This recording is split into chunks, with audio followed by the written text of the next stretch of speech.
We're drawing near the end of our time in the first few chapters of Genesis.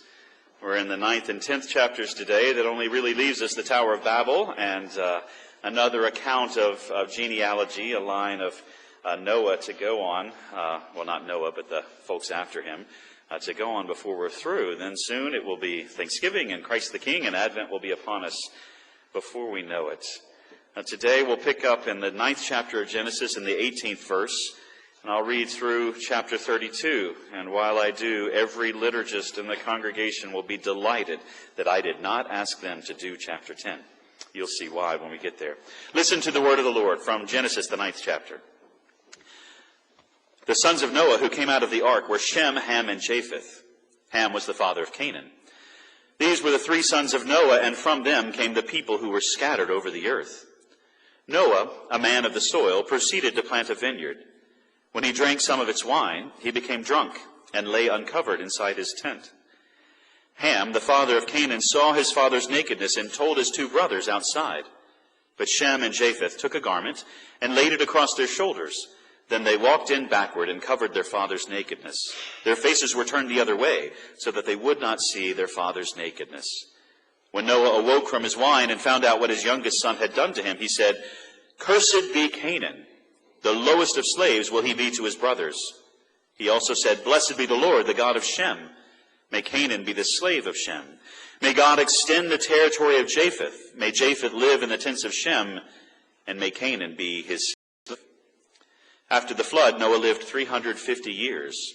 Altogether, Noah lived 950 years, and then he died. This is the story of Shem, Ham, and Japheth, Noah's sons, who themselves had sons after the flood. The sons of Japheth: Gomer, Magog, Madai, Javan, Tubal, Meshech, and Tiras. The sons of Gomer: Ashkenaz, Riphath, and Togarmah. Boy, we got a lot to go. Don't want to stumble so early. The sons of Javan: Elisha, Tarshish, the Kittim, and the Rodanim. From these, the maritime people spread out into their territories by their clans within their nations, each with its own language. The sons of Ham: Cush, Mitzrayim, Put, and Canaan. The sons of Cush: Seba, Havilah, Sabta, Ra'amah, and Sabteka. The sons of Ra'amah: Sheba and Dedan. Cush was the father of Nimrod, who grew to be a mighty warrior on the earth. He was a mighty hunter before the Lord. That is why it is said, like Nimrod, a mighty hunter before the Lord. The first centers of his kingdom were Babylon, Erech, Akkad, and Calneh in Shinar. From that land he went to Assyria, where he built Nineveh, Rehoboth-ir, Calah, and Resen, which is between Nineveh and Calah, that is, the great city. Mitzrayim was the father of the Ludites, Anamites, Lehabites, Naphtuhites, Pathrusites, Casluhites, from whom the Philistines came, and Caphtorites. Canaan was the father of Sidon, his firstborn, and of the Hittites, Jebusites, Amorites, Girgashites, Hivites, Archites, Sinites, Arvadites, Zemarites, and Hamathites. There will be no test. Later, the Canaanite clans scattered, and the borders of Canaan reached from Sidon toward Gerar as far as Gaza, and then toward Sodom, Gomorrah, Admah, and Zeboim as far as Lasha. These are the sons of Ham, by their clans and languages, and their territories and nations. Sons were also born to Shem, whose older brother was Japheth. Shem was the ancestor of all the sons of Eber. The sons of Shem: Elam, Ashur, Arphaxad, Lud, and Aram. The sons of Aram: Uz, Hul, Gether, and Meshech. Arphaxad was the father of Shelah, and Shelah the father of Eber. Two sons were born to Eber. One was named Peleg, because in his time the earth was divided. His brother was named Joktan. Joktan was the father of Almadad, Sheleph, Hazarmaveth, Jerah, Hadoram, Uzal, Diklah, Obal, Abimael, Sheba, Ophir, Havilah, and Jobab. All these were sons of Joktan. The region where they lived stretched from Mesha toward Sephar in the eastern hill country. These are the sons of Shem, by their clans and languages, and their territories and nations. These are the clans of Noah's sons, according to their lines of descent within their nations. From these, the nations spread out over the earth after the flood. This is the word of the Lord. Thanks be to God. I'm going to spend almost no time on chapter 10. It's still hard to figure out exactly how to jump into this passage because the story of Noah is a troubling one. But I will say a few things about chapter 10. The first being that for several generations, everyone who heard all those tribes and all those names and all those lands, heard them all read, knew where they were and knew some things about them. Your pew Bibles help you out a little bit, actually, when it comes to the sons of Ham. Cush, Mitzrayim, Put, and Canaan. Your pew Bibles actually have Cush, Egypt, Libya, and Canaan, because Mitzrayim is just the Hebrew word for Egypt, and Put, ancient word for Libya. So we've had Egypt and Libya in the news quite often over the last couple of years. And so some of those are familiar. Sodom, Gomorrah, you've heard of them. Babylon, you've heard of, and Assyria, and Nineveh, and some of these others. A bit lost to us, the connections, the names, exactly where these people are going when they're spreading out after the flood. But not so for always. Just in the last, couple thousand years or more, it's been a little bit tricky to figure out exactly where these people are going. Let's start with chapter 10 first and work back to chapter 9. Like I said, I don't have a lot to say about it, except this should sound an awful lot like the way that Genesis has been ordered to this point. It's giving you the connections, the relationships between people. It's giving you a long line of descent, and significantly, the line that is most particularly not the chosen line, not the promised line, not the line of blessing, but rather the line of curses. The Hamites come pretty early on in the list. The line of promise, the elect, the chosen line, is going to come last. So Shem's line, from whom come all, it says the ancestor of all the sons of Eber, but also all of the Hebrews, all of those tribes, the Semites or Semitic tribes, all are going to come from Shem. The line of blessing comes last. The line that is not chosen is going to come a bit earlier. A few things to draw to your attention. Like I said, first of all, remember the sons of Ham. Canaan is the youngest, and Canaan is, of course, the name of the promised land before the people come in to take it over, which is what we were just looking at in the Sunday school class with the high school kids, and what we've made reference to in the Old Testament survey class on Monday nights, because tomorrow night we'll be doing Joshua, and Joshua is where we enter into the land to take it, the land of Canaan. Cush, you should know, is Africa, particularly Ethiopia, Sudan, that area, south of Egypt. Mitzrayim, I told you, is Egypt, so Egypt and the southern part of the Nile. Put is Libya, so North Africa. That's going to be important when we talk about this curse that comes not on Ham, but on Canaan, interestingly. The other thing is this wonderful. That is why it is said, your pew Bible says something even stronger than that about why people say, like Nimrod, a mighty hunter before the Lord, a bunch of you hunt. I bet nobody has ever compared you to Nimrod, a mighty hunter before the Lord, unless they were really biblically astute. But friends and family take that to mind before loved ones go out hunting in the seasons ahead. That might be a good way to send them off. Better than break a leg, right? Like Nimrod, a mighty hunter before the Lord. Providentially, not coincidentally, the classical station I listen to on Sunday mornings as I'm preparing played Edward Elgar's Nimrod variations this very morning, which I thought was great. Also, that same station a little bit later had the same reading that we had from the call to worship, and related it to the election, which I thought was clever. Put not your trust in princes and mortal men who cannot save. Well, that's kind of chapter 10. It is a long line. It is a connection. It is a relationship, and also where these people are spreading out. And so how does it tie into the whole Bible and what we've been looking at for these first 10 chapters? It is continuation of God's command to be fruitful and increase and multiply to the animals and then to human beings. He did it to Adam and Eve after he blessed the animals and said, animals, be fruitful and multiply. Then he told Adam and Eve the same. Noah comes out of the ark. He says, be fruitful and increase and multiply and spread over all the earth. And in this chapter, we get to see the result of that. God's promise, God's command is being carried out by sinful, fallen, frail people just like us. God's plan is still being worked out. Sinful, fallen, frail people. That is the difficult thing about this story in chapter 9. How has Noah been described to us all this time? Noah was righteous. Noah was blameless in his generation. Noah walked with God. And he did. But not always and not perfectly. I entitled this sermon, Not Noah's Best Day. It's nobody's best day today. Noah has a really bad day, and that means that his son Ham has a bad day, and then his son Canaan is going to be cursed, and Shem and Japheth are not enjoying this day either. All seems to come apart here for a little while. Noah and his sons, the only human beings who are delivered through the flood in the ark with their wives, their families, they are set on dry ground. They come out. Noah's first response is an act of worship. He sacrifices to God. He receives God's promise, his covenant. The rainbow set in the sky is a sign of the covenant. And when the ground is not even fully dry under their feet, well, it says that it is, but you have to imagine this is coming really close on the heels of Noah's deliverance from the ark.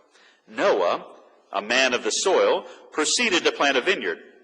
You could actually translate that. He was the first to plant a vineyard. Probably not so. Here's why. I told you there are other stories about the flood and other nations around our nations, the Hebrew and Israelite nations, and in Iraq nowadays, Mesopotamia once upon a time. In their stories, before they tell the flood story, there were vineyards and people were eating and drinking and making merry. So Noah is very good at this, and so he is now continuing what he loves to do, gardening, cultivating the soil, and also planting a vineyard. So time is passing, and when he had finally drunk some of its wine, he became drunk and lay uncovered inside his tent.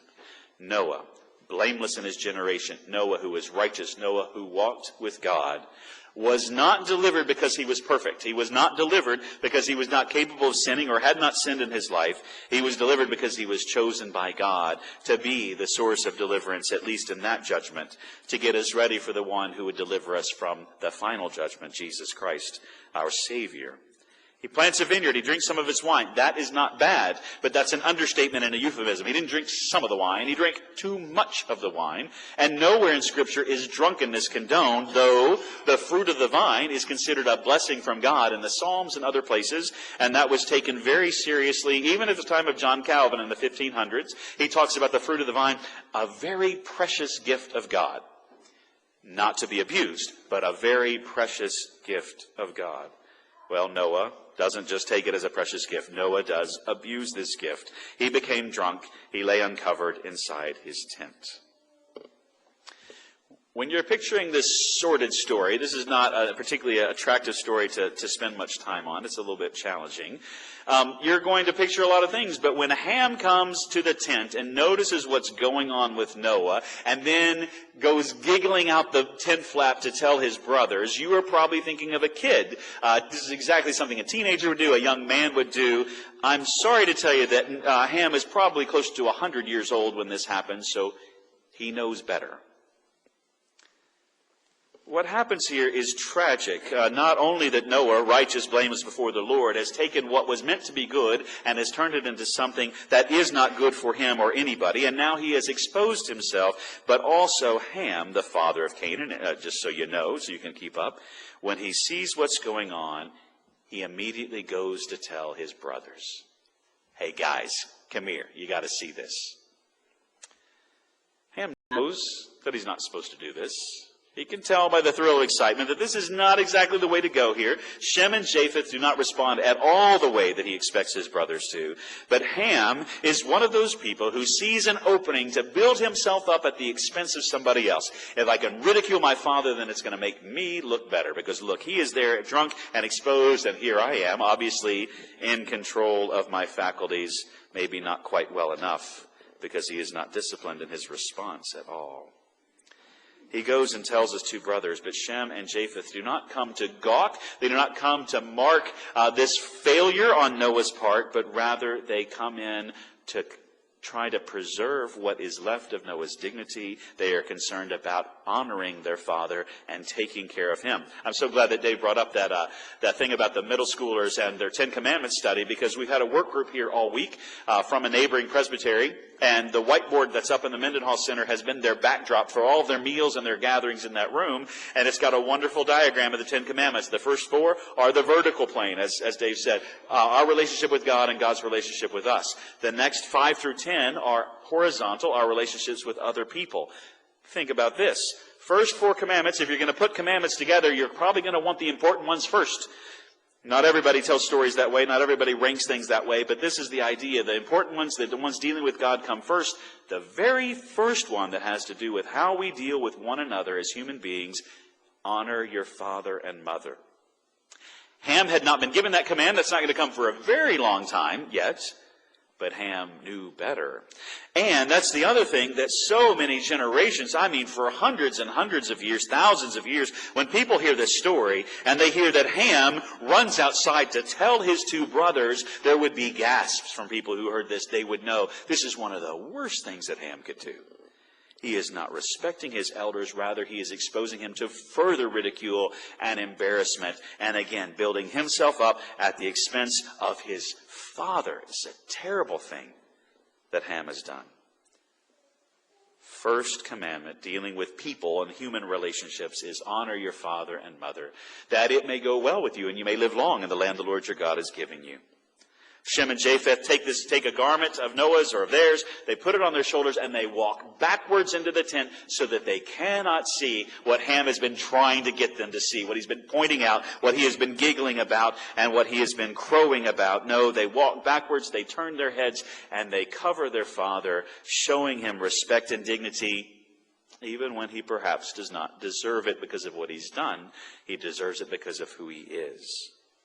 This one who was righteous, blameless, walked with God, not walking with God at this moment, and still their call is to protect him. Their call is to respect him. Their faces are turned the other way. When Noah awoke from his wine and found out what his youngest son had done to him, he said, "Cursed be Canaan." That should strike you as a problem. Who's the one who did this? Who's the one who was crowing and gawking and calling his brothers over, "Hey guys, you got to see this." It wasn't Canaan, it was his father, Ham. Well, so say, Noah wasn't entirely awake from his wine. He hadn't quite got his wits about him, and he confused his son and his grandson. And so when the curse came out, well, sorry, the curse is already out there. I don't think that's the case. I almost wish that it were, because it makes it slightly easier to understand if he hadn't quite figured out who is who in this situation. But let's assume that he is entirely sober, and the curse comes not on the one who has disrespected his father and ignored his dignity and embarrassed him, but rather on his grandson, the son of the one who did this. There are several possibilities. I don't like any of them very much. The one that appeals to me but I can't explain very well is what's called mirroring punishment, where Ham is the youngest of Noah's sons, so the curse falls on the youngest of Ham's sons. There is something appropriate about that, but I don't know why. There's something that seems slightly fitting about that, and that's not my idea. I read it somewhere. And so maybe what it does seem to be, though, is once again, this sin of Ham's affects not only him, but his entire family relationships with his father, with his brothers, and it's going out. And the consequences of this sin are going to fall really hard on those who come after. And so in this case, Canaan ends up taking the curse for something that his father has done. Canaan, the youngest, becomes the lowest of slaves. The lowest of slaves will he be to his brothers. And Canaan is the one cursed. The only words of Noah we have in the whole Bible. Curses and blessings. Blessings on the other two, Shem and Japheth. Curses for Canaan, his grandson. Well, part of this, I think, is also the story that has been going on. The story going on that sin does not become more dilute as it spreads out into the world, but rather it seems to build momentum and it seems to be more threatening all the time. It seems like the consequences are worse all the time. This is not something that eventually will just sort of peter out, but it is something that it seems to be more and more threatening as we make our way through. I was going to talk about Canaan. That's a super important thing also. This curse that comes on Canaan, not on Ham. I want to make sure we're clear on that. Curse is on Canaan, not on Ham, but it seems to be to the whole family. But this has been used to justify all kinds of horrible things, and particularly the enslavement of African peoples, because it's the curse of Ham. Well, it's the curse of Ham, and it's in the Bible, therefore it must be okay. It's not a curse on Ham. It's a curse on Canaan, who is not African. Canaan is going to take over the promised land, Palestine, Israel and Palestine today. His brothers, some of them are populating Africa, Cush, southern Ethiopia, Sudan. Okay, we can call that sub-Saharan Africa. Mitzrayim is Egypt. That's Africa, but it's North Africa. It's Arabic Africa, not southern sub-Saharan Africa. Put is Libya. Not exactly the same people groups at all as those who were enslaved, going back way too far, but even from the 1500s coming over to this country. Biblical justification, which is a real trouble, because the curse is on Canaan, and Canaan is going to be the one that's not Ham, not Mitzrayim, Egypt, not Put, Libya, not Cush. The actual African brother doesn't come up in the curse at all. I'm sad to say that even at the time of the Civil War, Southern Presbyterian theologians, the very best and brightest we had in the Presbyterian Church, were still using this and other passages from Paul and other passages of Scripture to justify slavery. I told you before that one of the commentaries I often read during the week leading up to a sermon is the Africa Bible Commentary. It's a one-volume commentary. Almost all the commentators are from Africa, and really stuck with me when one of them said, of course, the African brother is not the one mentioned in the curse. It's this Eastern brother who receives the curse, and this very important word. It is not God who hates black people. It's other people. And we have been using this to justify something that is absolutely abhorrent. So, no more of that. It's not the curse of Ham, it's the curse of Canaan, but it certainly came on his family. So that's a little sidebar, but an important one for the history of the church and the history of Christianity for hundreds and hundreds of years. What's really going on? What's really going on is that we have found ourselves once again run into a cycle that seems ongoing. We saw it with Adam and Eve, and then we saw it with Cain and Abel, and then we saw it with their descendants, and now we're seeing it again, starting with this one who was righteous, blameless in his generation. And the cycle is this. God does an amazing work, a miraculous work, and a work of blessing. And the recipients of this blessing really enjoy it for a little while, and then either neglect the blessing, pervert and twist the blessing, or reject the blessing of God to go their own way. The book of Judges, the refrain that comes up often is, in those days Israel had no king, and each man did as he saw fit. Now, if you've been reading the Bible from Genesis all the way up to Judges, as we've been looking at in the Old Testament survey on Monday nights, you would know as soon as you hear that, each man did as he saw fit, that's not good news. That's really bad news, because if you know from Genesis all the way to Judges, you know that when each man does as he sees fit, bad things happen. We do not live according to God's plan. We live according to our own rules and our own ideas, and it always lands us in great big trouble. Noah and his family have been delivered from judgment. Righteous, blameless, walked with God, worships God as an act of gratitude in response to being delivered from the flood. That's all great. And then almost immediately, important to say, almost immediately. I didn't have time for my Duck Dynasty reference 2 weeks ago or last week. I don't really have time today.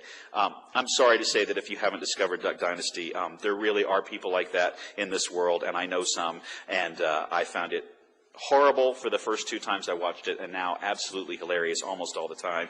But these poor dear souls down in Louisiana, in one of the recent weeks, it was from last season, come from not very much, pretty sufficient types, suddenly have lots and lots of money. So one of them decides the thing he's going to do is buy a vineyard. He didn't tell anybody. He didn't visit the vineyard. He bought it online and just bought it sight unseen. And having bought it, tells his wife to send out invitations to everybody they know that they're going to have a wine tasting at their vineyard of their grapes. So he buys the vineyard, he goes to the vineyard, and there are the grapevines everywhere with barely a few leaves on them and no grapes on the vine whatsoever. So he calls in his expert friend. Where are the grapes? We're having a big to-do here in a few weeks, and there are no grapes here. And the guy says, well, it's not the season for grapes. Pretty much anywhere in the world right now, it's not the time that grapes are coming in. You're going to be months out before you actually have grapes again on these vines. And you're going to be years before you have a really big harvest that you can call your own. And then, if you've watched the show, you might expect, they decide to fix the problem. They're going to make their own wine. And so they'll buy all the grapes they can find at the grocery